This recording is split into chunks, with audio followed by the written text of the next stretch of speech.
In this series, diving deeper into SPSS, I often refer to the dataset Demo.sav.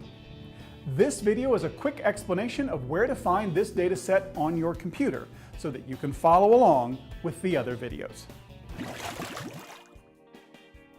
For Mac, you can begin with the application folder, but you will not find SPSS there.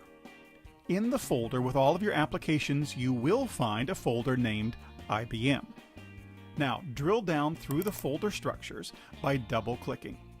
SPSS, Statistics, 24, or your version number, and here we arrive.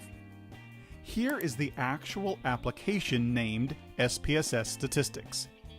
And this is where you will find the SPSS Statistics License Authorization Wizard. If you are authorizing the software for the first time, or if you need to reauthorize it, you will get an error message telling you that you need to enter a code. And this is the app that you are looking for.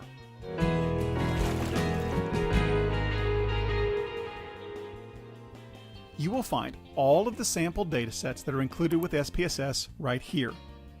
Samples, English, unless you want to see the data in another language. Scroll down and find the demo datasets.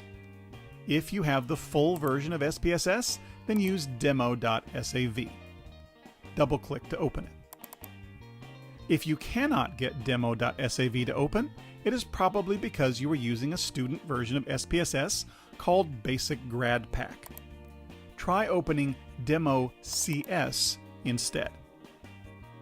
The results of the analyses that we do will not be precisely the same as if you had used the full Demo.sav dataset, but the procedures that I teach you will work exactly the same.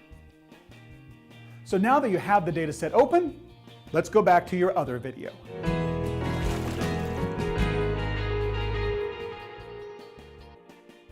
You can open any SPSS file by double-clicking, which will also open the output window, or viewer. The viewer contains syntax called getFile, which is used to open the file.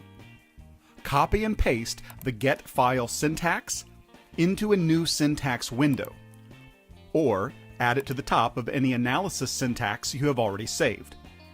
SPSS will now open your dataset automatically anytime that you run that syntax. Now quit SPSS. Anytime that you open a new SPSS session, you will see recently used datasets that will provide you with a shortcut to reopening data that you have used recently.